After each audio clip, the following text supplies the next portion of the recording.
Hey, hi all. I'm here today to talk a little bit about subverting democracy and what happened in Alberta. And I made a video about this concerning the courts and how I think it was seven Indigenous band petitioned the court to stop the petition. Went to the courts to stop the petition for the question on separation to be put in place for October of this year. And the judge who was appointed by the Liberal government in Ottawa um, came out with an erroneous decision to stop it and not even verify the um, signatures that were collected. Um, I guess basically what this is all about is about subverting democracy for money. These band chiefs are raking in millions and millions of dollars, and is from being consulted. There's no end to their ability to put forward a veto on a major project because they need to be consulted according to the Constitution.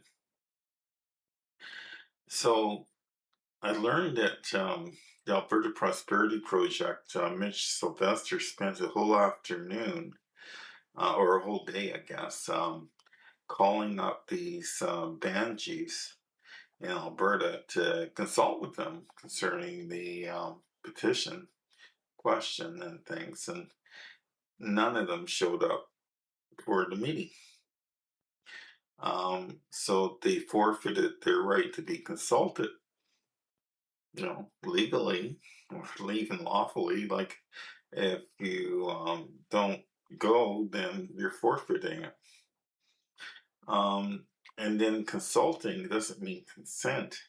It means that you can uh, consult with people and consider what they've said, but it doesn't mean that you have to get their consent. And this is where the courts have intervened in that and twisted the word consult into consent, which is not lawful. See how they like to interpret words? And we've been through this before in a number of my other videos that the whole legal system is based on fiction is a lie. And the lawyers and the judges are allowed to interpret the law in any way, shape, or form they want because it's written in legalese. And legalese is defined in Blacksmith's dictionary as a jargon. And a jargon under Webster's dictionary is an unintelligible language. And this is what's holding up most of the world in most cases. Is uh, you have governments that are controlling the people out of fraud. So I just want to make it clear I'm not either for or against separation of Alberta. I can see the benefits of both. Um, but the thing that I'm quite angry about is the democratic process that they're not allowing a vote to be put forward by people that peacefully put together a petition, did all the work, um, did everything legally and lawfully as they could. There wasn't anything wrong, and they even went to courts twice to get things sorted out. The second time they quashed it. Um, so this is sort of how you subvert democracy. We have seven people that can take a democratic process and shut it down. That's not democracy. That's a form of dictatorship.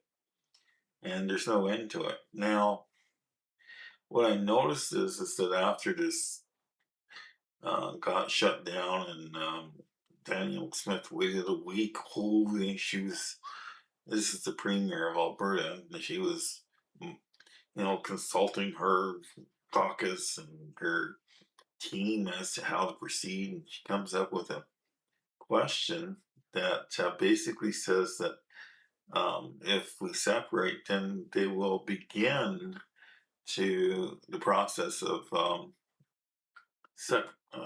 separation, and um, there will be another um, vote on uh, that, or referendum on that question. So to begin something doesn't mean that um, the the proceed through it. It's going to take.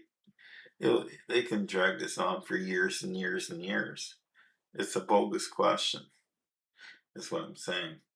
Um, so in light of that, the simplest thing would have been allowed to put this question on the ballot in October of this year and let it be settled one way or the other. Instead, what they're doing is dragging this thing on as long as they can, and is galvanizing um, both sides of this. And the other thing is that I noticed Daniel Smith is getting um, a lot of airtime to push her point, this propaganda, considering this question, where she could have just allowed the question to be put forward to begin with. In spite of the courts, she has that power.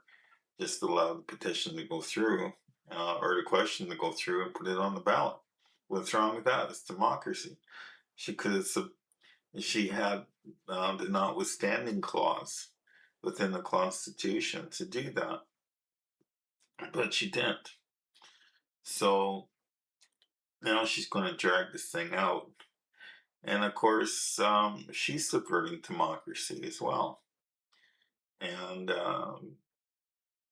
it's it's a game about money.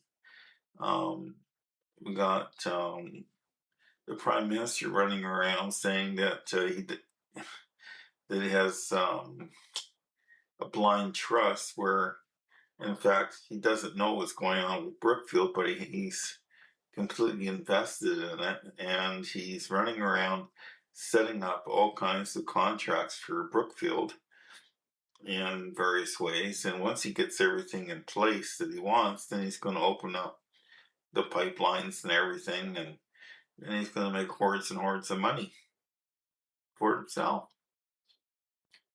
Um, to what extent, and then um, pensions. Alberta wanted their own pension plan, and um, to control it at least.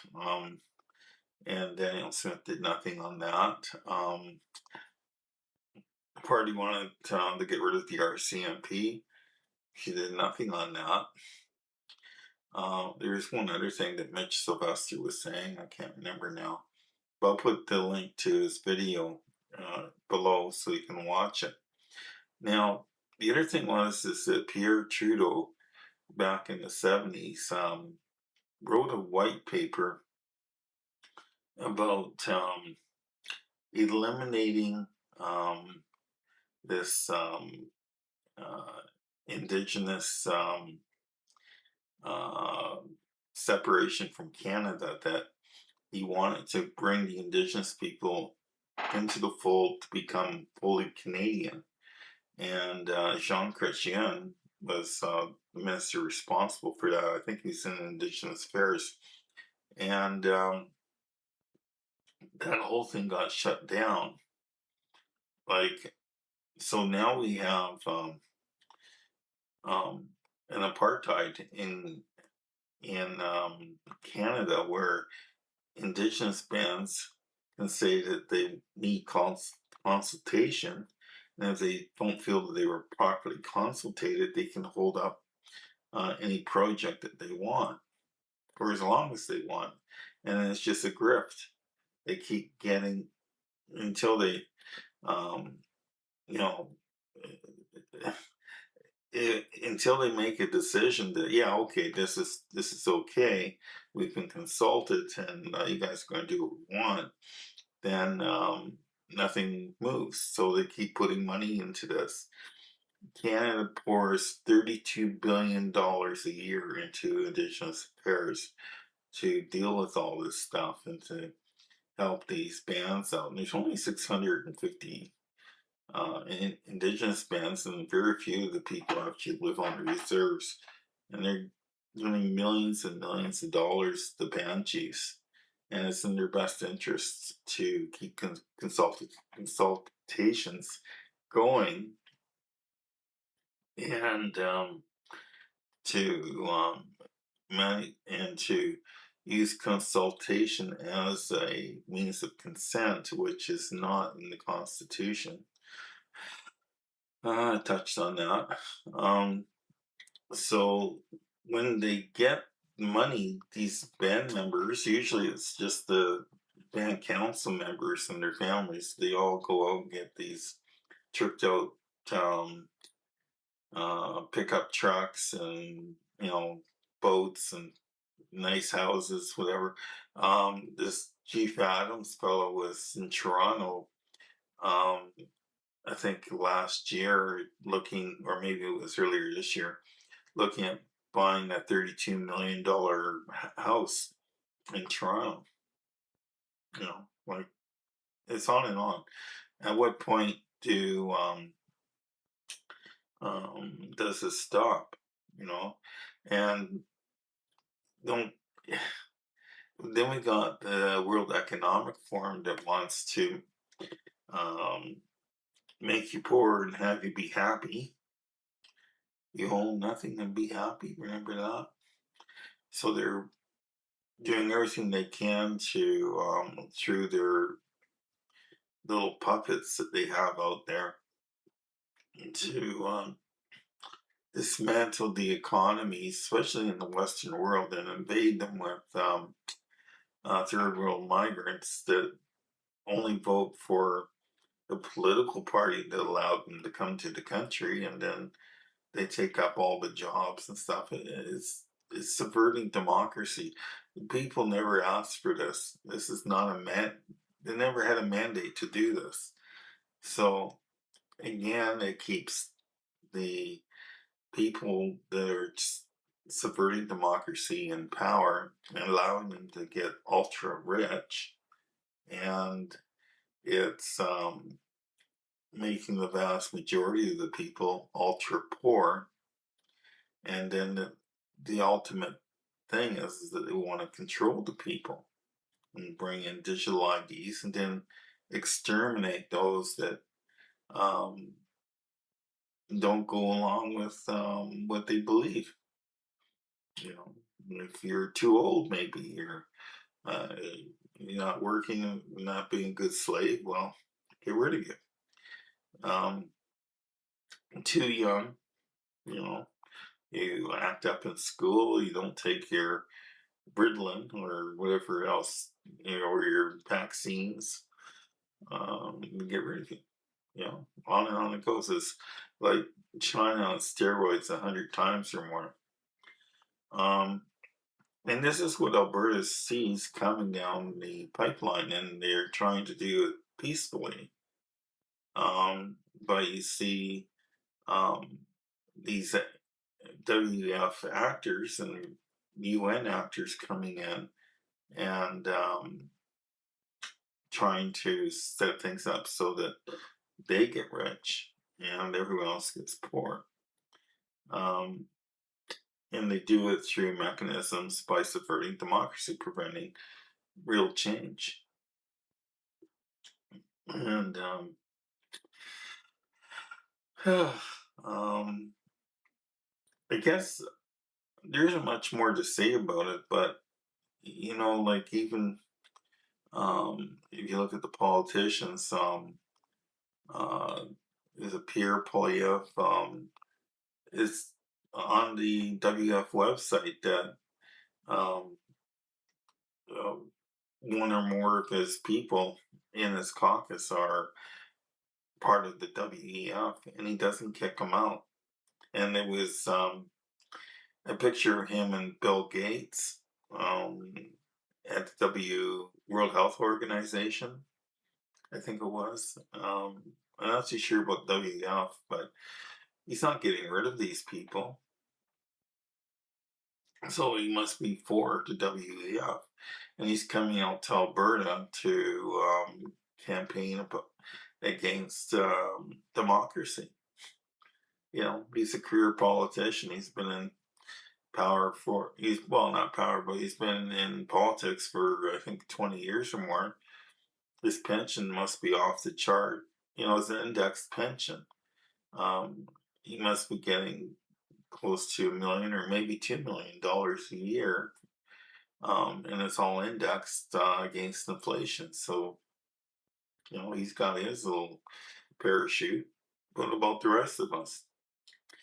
Um, and the same goes with all these other politicians. You know, you look at Jagmeet Singh. He kept things going until he got his pension, and then he got the boot. You know, like he really didn't care at that point. The guys go play the pension. So it's basically the Indian chiefs, they're all getting money like out the wazoo. And these are the people that are subverting democracy in Canada. Um, there's, you know, but they're going to make it a fight against the so called separatists, which they're vilifying, and versus the Forever Canadian campaign. And, you know, it's not for the federal government, these federal parties to be coming into Alberta to be campaigning to keep Alberta within the Federation. It's Alberta that decides whether it wants to go or to stay. And they're not just leaving it there. And they're going to pour millions and millions of dollars to try to smother um, this. You know, you're going to give Daniel Smith, Pierre Polyev, and whoever else is speaking um, for Alberta to stay in Canada as much airtime as they possibly can to push the propaganda versus the truth that they've been destroying Alberta's economy and um, the livelihoods of many people here, um, and not allowing them to have a say in Parliament. There's like I think 42 senators in Alberta that go to the Senate, and PEI I think gets something like 13 senators, and you know the representation is way different. We've treated Alberta as um, a resource colony. You know, they don't care about the people, just give us the money and the resources we need to Eastern Canada. We don't care about you, we're not giving you any money. Yet it's Alberta's resources and the word power here that generates all the wealth. But we're not having access to it. The call it the healthcare system is in shambles. People are having to wait up to like 14, 18 hours, maybe longer in emergency just to see a doctor. They're dying and they won't put any money into it. And there's just so many issues. And then we see all these Indian bands getting all this money and they're just, you know, and then they're not even reporting properly how much money they're actually getting. It's only Trudeau removed the Accountability Act so that they wouldn't be audited in any way. So even the numbers that they put up um, is suspect. This Chief Adams has 33 people on his reserve, and he's got I think $300 million for the band members that they're showing us, but there's still a lot more that has been hidden behind this wall that from the government. So, and it's not going to the people. And I think it was something like reported that something like 45% of the indigenous people on these reserves or even off reserves wanted to have this question put it on the ballot in October, which would have cost nothing to put it on there, you know. But they shut it all down. So it's subverting democracy. I just want the world to know what's really going on. I know there's a lot more to this than what I can say. There's a couple videos. I'll put the Mitch Sylvestre one down, which he gets to explain what's been actually going on. And then there's another one that talks about the indigenous problem and how everything that's been going on with them is a lie and is to benefit the chiefs and to advance the UN's agenda for 2030 and BC's British Columbia's property rights is now in question, and people can't get mortgages there anymore. It seems, or there's a lot of problems there, I would say, at least. And they want to bring that across Canada. They want to give Aboriginal title priority over private ownership. And, you know, on and on it goes. But watch those two videos if you have time. The Mitch Sylvestre one is very, very good. It gives you a good opportunity to see what's been going on. And this is a longer video than I usually do, but I really kind of wanted to get a lot of this information out about how democracy is being subverted in Alberta and in Canada too. It's through the immigration process that they're doing is come on in, we'll give you free citizenship. Um, it's out of control, like so I'll leave it there. You guys take care and I'll see you on the next one.